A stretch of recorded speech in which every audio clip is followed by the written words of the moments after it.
13 years ago, deep in the mist-shrouded wilderness of Washington's Olympic National Park, an experienced rescuer named Mark Hansen vanished without a trace. 19 days later, he was found, barefoot, starved, and marked by 3 deep wounds that no expert could explain. His feet were spotless, his memory fractured, and the thing he described before falling silent still haunts investigators to this day. What really happened in those woods, and what was waiting for him beyond the darkness of his tent that night? Before we dive into this chilling mystery, tell us where you're watching from. And don't forget to hit subscribe, because tonight's story will leave you questioning what's truly out there. On the morning of October 21st, 2008, deep within the remote rainforest of the Seven Lakes Basin region of Olympic National Park, Washington, a pair of hunters stumbled across a man nearly collapsed, barefoot, gaunt and clad in shredded clothing. He could barely stand, his body having shed some 35 pounds in under 3 weeks. Yet oddly his feet were pristine, no cuts, no abrasions, as if he hadn't trudged 20-plus miles through moss-drenched forest. Branded across his back were 3 deep gouges, each longer than a foot, far too wide to have come from a bear or cougar claw. His GPS tracker, still intact, recorded a speed on the night of his disappearance that no ordinary human could sustain. Nearly 7 miles per hour through pitch-dark jungle terrain.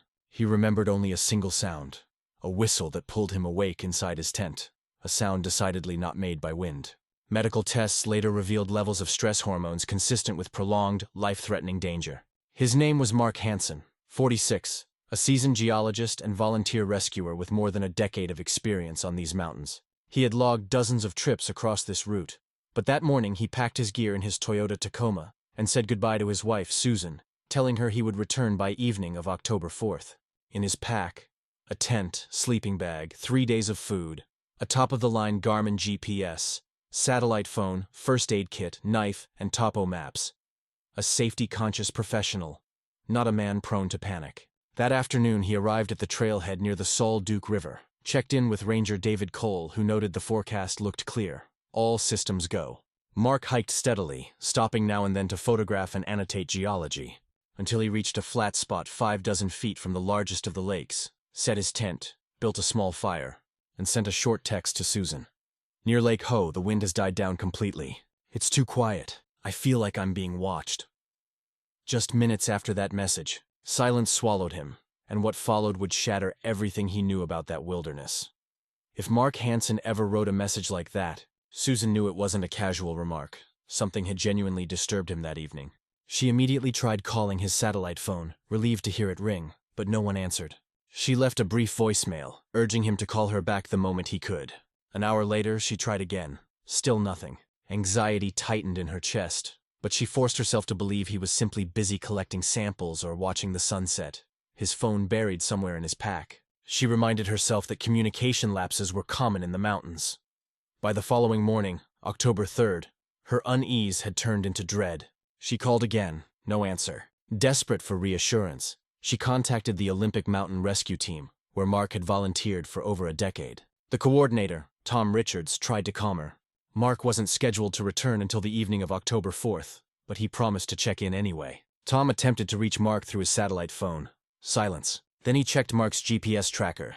The device had last transmitted coordinates from the shore of Lake Ho a little after 11 p.m. on October 2nd before going dark entirely. That single vanished signal sent a chill through Tom.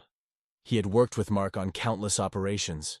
The man was level-headed, methodical, and never careless about safety. Something wasn't right. Tom immediately notified the Olympic National Park Rangers. The head ranger agreed to dispatch a patrol the next morning if Mark didn't make contact by nightfall. But as the hours slipped by, no message came. By that evening, Susan was in tears. Tom made a decision. Waiting wasn't an option. He assembled a 6-person rescue team and set out for the Salt Duke trailhead late that night. They hiked through pitch darkness, headlamps cutting narrow beams through the mist, determined to reach Lake Ho by dawn. Around 5 a.m. on October 4th they arrived. Pale light filtered through the fog, revealing Mark's tent on the shoreline. It stood perfectly intact, untouched by weather or animals. Tom approached cautiously, calling Mark's name. No answer. When he unzipped the flap, he froze. Inside, the tent looked eerily ordinary. His sleeping bag unzipped as though he'd left in haste, his backpack and supplies neatly in place. his boots positioned side by side at the entrance, toes facing outward. His jacket still hung from a hook. His satellite phone and GPS tracker both lay on the sleeping bag, powered off. Outside, the campfire had gone cold, a pot with leftover dinner still beside it. It seemed as though Mark had eaten, turned in for the night, and then simply walked out. But where would he go barefoot, without a jacket or even a light? The team began a systematic search around the site, circling the lake's edge, scouring the nearby forest, scanning for footprints. On the damp soil near the tent, they saw boot prints from earlier that day, but not a single barefoot track leading away. Then, one of the rescuers, Jason Miller, spotted something 50 yards north of the camp, a flashlight lying at the forest's edge. It was Mark's, the same model they all carried. The beam had long since died, the battery drained, but it was still switched on, aimed directly toward the trees, as if he'd been pointing at something. Tom turned it over in his hands. No damage, no blood, no signs of struggle. Why would Mark leave his only source of light behind? What had he seen in that direction? The rescuers spread out in widening circles, shouting his name, shining their beams through the dense undergrowth. Nothing but the forest's breathless silence replied. By midday, they radioed for reinforcement. The park administration dispatched more rangers and trained search dogs. By evening, nearly 20 people were combing the terrain, scaling ridges, sweeping along the Seven Lakes trail system, and scanning every shoreline. But as daylight faded over the Olympic Mountains, no trace of Mark Hansen could be found. The two search dogs picked up Mark's scent trail just north of the tent, following it for barely 100 yards into the dripping green darkness, before stopping abruptly. They sat down and refused to move, their bodies tense, their ears pinned back. The handlers urged them forward, but the dogs only whined, trembling as if they had reached an invisible wall. Robert Green, the veteran handler leading the team, frowned and told Tom that this kind of behavior wasn't normal. When dogs lose a scent, they circle, sniff, and try again. But here, they simply stopped, as if the trail itself had vanished into thin air. By the next morning, October 5th, the search had escalated. A helicopter swept low over the Seven Lakes basin, tracing every ridge and valley with slow, methodical passes. From the air, the wilderness looked endless. No movement, no tents, no glint of metal or flash of color that might betray a man below. Nothing. On the ground, Tom Richards returned to Mark's camp, methodically examining everything again. He powered on the satellite phone. No outgoing messages after Susan's last received text. Then he switched on the GPS tracker, and this time, it came alive. The last recorded ping was from 3:17 a.m. on October 3rd, roughly 2.5 miles north of Lake Ho, deep inside untouched forest. Tom traced the path data. After remaining still until about 11 p.m., the tracker suddenly recorded motion at nearly 7 miles per hour, heading due north, straight through dense terrain. Tom blinked at the numbers. It was impossible. Even a seasoned mountaineer couldn't move that fast at night through tangled brush and fallen logs. Another rescuer suggested maybe the device had glitched, but it was a top-grade Garmin, dependable and rarely faulty. Someone else whispered a darker thought. Maybe Mark hadn't been walking. Maybe something had carried him. But what could move that fast, in silence, without leaving tracks? A bear? Unlikely. There would have been signs, prints, fur, blood. There was nothing. Determined to check, Tom led an 8-member team north following the coordinates. It took them 3 exhausting hours to reach the endpoint. The rainforest swallowed them whole, ferns taller than their shoulders, slick mud, tree trunks as wide as cars. Even in daylight, it felt like dusk under the thick canopy. When they reached the final coordinates, the forest floor was undisturbed. No torn earth, no gear, no human trace. Then one of the rescuers noticed something 50 yards away. A spruce trunk scored with 4 long, deep scratches about 6 feet off the ground. The grooves ran perfectly parallel, clean and vertical, nearly 3 feet long each. The bark was freshly ripped, pale wood glinting beneath. Tom photographed them, unease tightening in his chest. They didn't look like bear marks. Too even, too deliberate. For 2 more days, the team combed a 2-mile radius, finding nothing. On October 7th, the search expanded again. Dozens of volunteers, locals, and hunters joined, scouring 20 square miles of wilderness. Drones with thermal cameras buzzed overhead, primitive by 2008 standards but still capable of detecting heat signatures. They checked every cabin, shelter, and forgotten campsite in the region. But by October 10th, Mark Hansen was officially declared missing. The case passed to the Clallam County Sheriff's Office. Detectives questioned Susan again. She repeated everything she knew. her voice breaking when she recalled his last text. "It's too quiet. I feel like I'm being watched." She told them her husband was not a man easily frightened, not one to imagine shadows. Whatever he'd sensed that night in the Olympic wilderness, it had been real. Detectives soon turned their attention to Mark's colleagues from the Olympic mountain rescue team. Every single one of them described him the same way: disciplined, methodical, and too experienced to make rookie mistakes. "He doesn't just wander off," one teammate said. "If Mark's gone, something happened to him."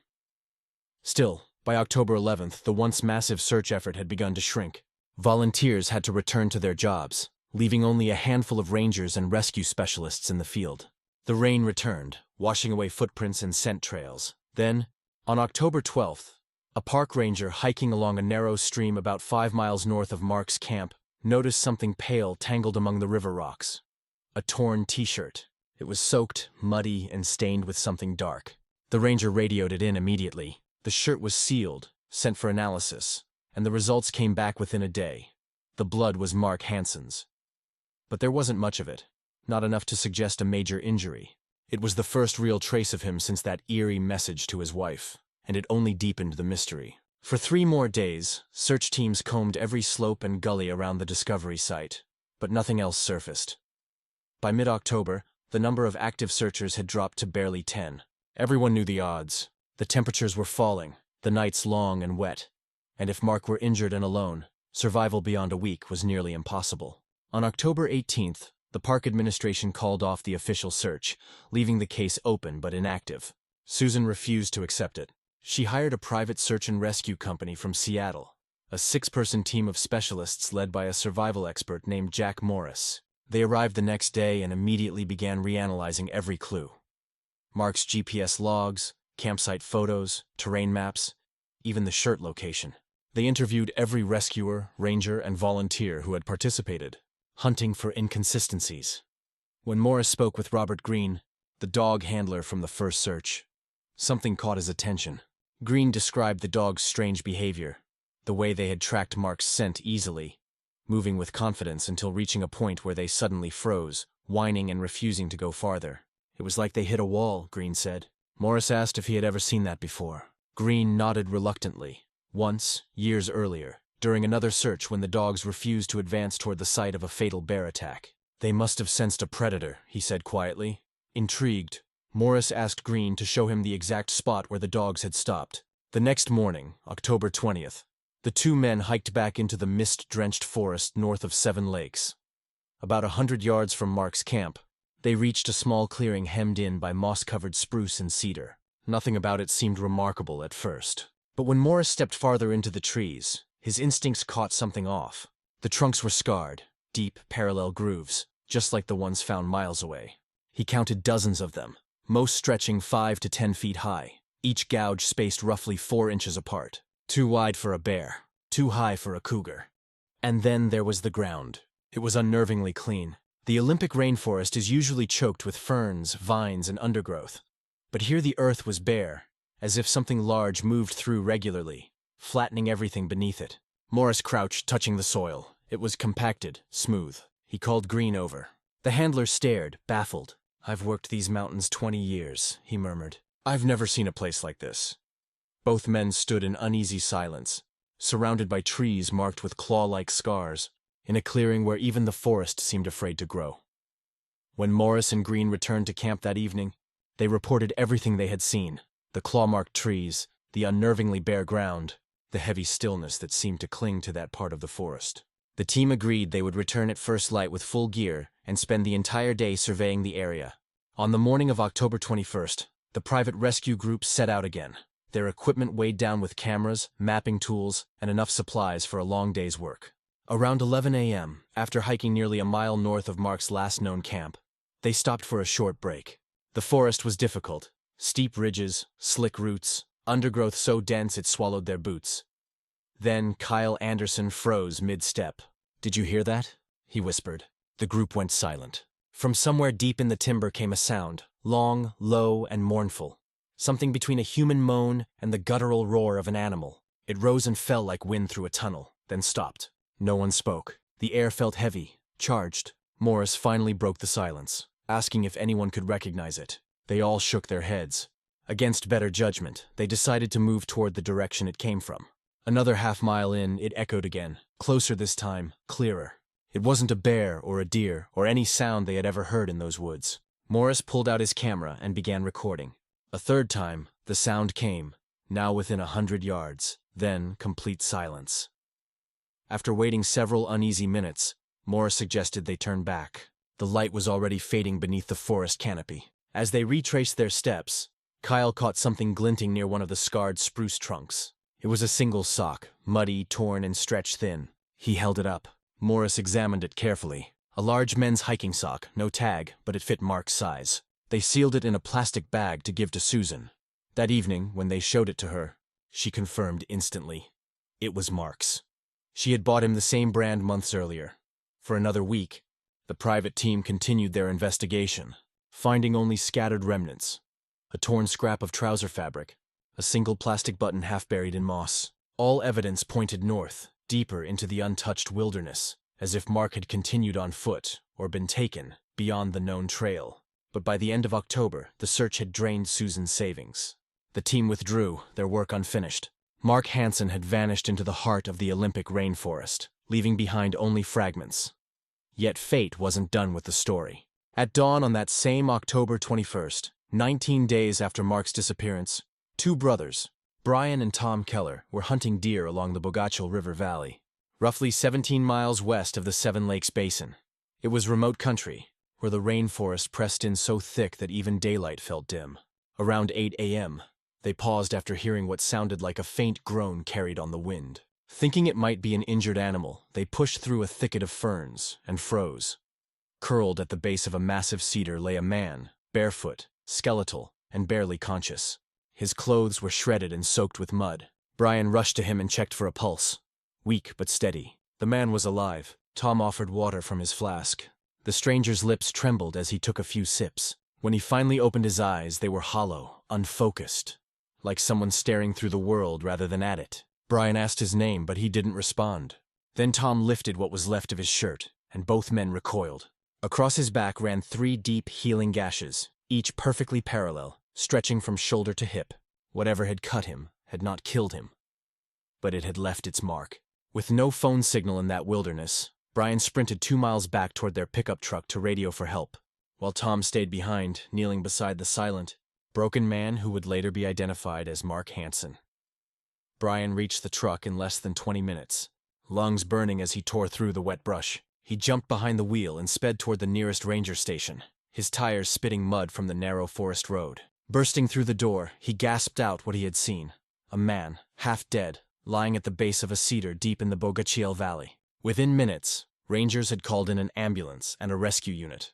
An hour later, a convoy of medics and park rescuers arrived at the site, carrying stretchers and emergency gear. When they rolled the man over to lift him, one of the rescuers froze. He knew that face. "It's him," he whispered. "It's Mark Hansen." Mark was rushed to the small hospital in Forks, the closest town for miles. Doctors immediately began treatment. His pulse was weak, his temperature dangerously low. He was dehydrated, starved, and shivering so violently the bed rattled. Over 19 days, he had lost more than 35 pounds.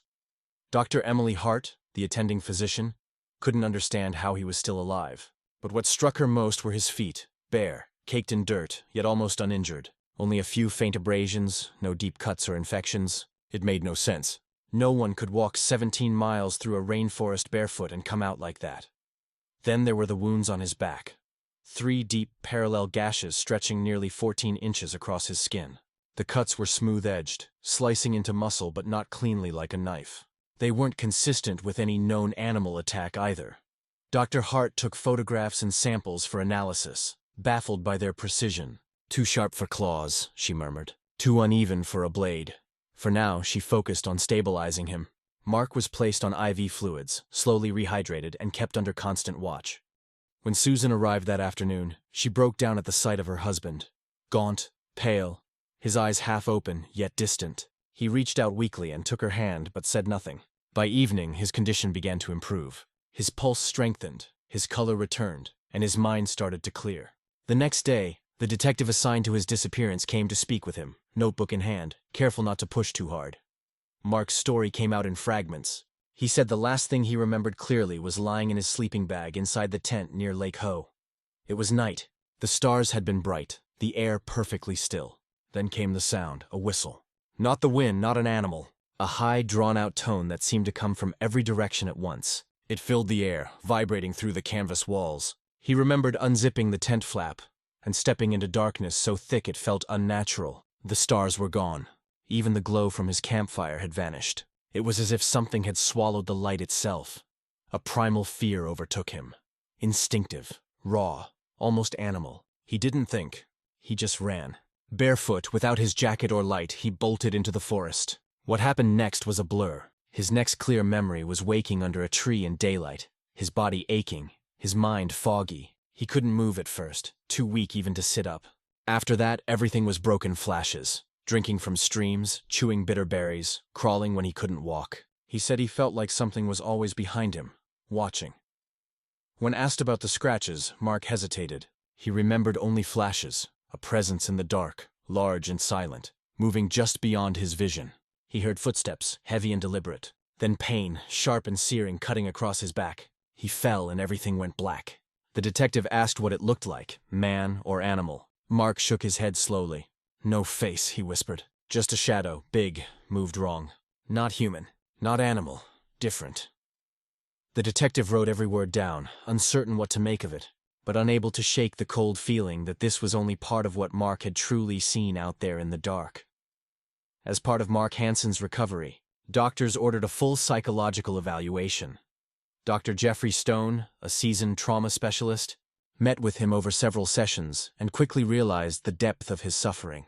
In his report, Dr. Stone wrote that Mark displayed clear signs of acute post-traumatic stress disorder, disorientation, fragmented memories, and a constant state of fear that bordered on panic. His blood tests revealed sky-high levels of adrenaline and cortisol, the same biochemical signature found in soldiers or disaster survivors who have faced prolonged life-threatening danger.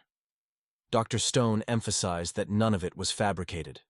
Mark's fear was genuine, his trauma undeniable. Whatever had happened in those woods had pushed him to the brink of human endurance. Meanwhile, forensic analysts continued to study the physical evidence. The wounds across Mark's back were re-examined by a state lab specialist. The conclusions only deepened the mystery. The lacerations were produced by something razor-sharp and extremely powerful, yet not consistent with any known cutting instrument. The spacing between them, almost 5 inches apart, ruled out the claws of bears or cougars, which are far narrower. Even the orientation of the cuts was wrong for a typical predator attack. The scientist's final note was chillingly simple. The origin of these injuries is unknown. By October 23rd, Mark was discharged from the Forks Hospital. His body recovered quickly, but his mind had not. Back home, he barely spoke. He spent hours staring out the window, sleepless nights haunted by something unseen. Susan tried to coax him into conversation, but his responses were short, distant, mechanical. He confessed that he was afraid to close his eyes because the dreams always came. Dark shapes, whispering wind, and that unearthly whistle echoing through the trees. 2 days later, Tom Richards, his longtime friend and the coordinator of Olympic Mountain Rescue, came to visit. He hoped that familiar company might help, but Mark greeted him with a hollow stare. When Tom asked about what had happened, Mark's voice was low, almost shaking. "I'm never going back there," he said flatly. Tom hesitated, then asked what he thought had attacked him. Mark looked away for a long moment before whispering, "I don't know if it was a creature, but it's real, and it's still out there." When Tom suggested organizing another search to find answers, Mark suddenly snapped, "No. Leave it alone. Don't go there." The tone in his voice left no room for argument. Afterward, Tom spoke with the rest of the rescue team. None of them could make sense of it. Mark had always been fearless, pragmatic, the kind of man who hiked through blizzards to save others. If he was that terrified, something had changed him forever. Still, the idea of some unknown being stalking the Olympic wilderness seemed impossible. The official stance remained simple. Mark must have been mauled by a bear, sustained a head injury, and wandered in confusion until found. It was a neat explanation, even if it didn't fit the evidence. The National Park Administration opened its own follow-up investigation, sending rangers deep into the Seven Lakes Basin to check for animal activity. They found no bear tracks, no cougar scat, no sign of any large predator. But they did notice something strange. The local wildlife avoided the area entirely. Deer would not cross certain clearings. Birds refused to perch on the scarred trees. Even the small forest rodents gave the region a wide berth. One senior ranger, Douglas Turner, a respected naturalist, quietly suggested an unsettling idea: that something undiscovered might inhabit those deep valleys. "We've barely mapped half the interior," he told his colleagues. "Who's to say what's out there?" Officially, that theory was dismissed. The case was closed, filed as an unconfirmed animal attack. In early November, Mark made one final decision. He resigned from Olympic Mountain Rescue. Tom Richards begged him to reconsider, but Mark shook his head. "I can't go back to those mountains," he said. "Not again." He left his position at the State Geological Service soon after, taking a quiet office job in Port Angeles where he'd never have to step into the field. Susan stood by him, knowing the man she loved had returned from the forest alive, but not the same. He refused all interviews, ignoring the flood of calls from reporters. Only once did he speak about it again, in a follow-up meeting with the detective. "I don't want people to think I'm crazy," he said softly. "I know what I saw. I just can't prove it. That's why I'll never talk about it again." Mark Hansen never returned to the mountains again. The man who once dedicated his life to rescuing others couldn't even sleep without seeing the forest in his dreams. To this day, no one can explain what left those marks on his back, or why even the animals of Olympic National Park avoid that part of the woods. Was it a predator science hasn't yet discovered, or something far older? If you were in Mark's place, would you ever step back into that forest? Let us know your thoughts in the comments below. And if this story gave you chills, remember to like, share, and subscribe for more mysteries that still have no answers.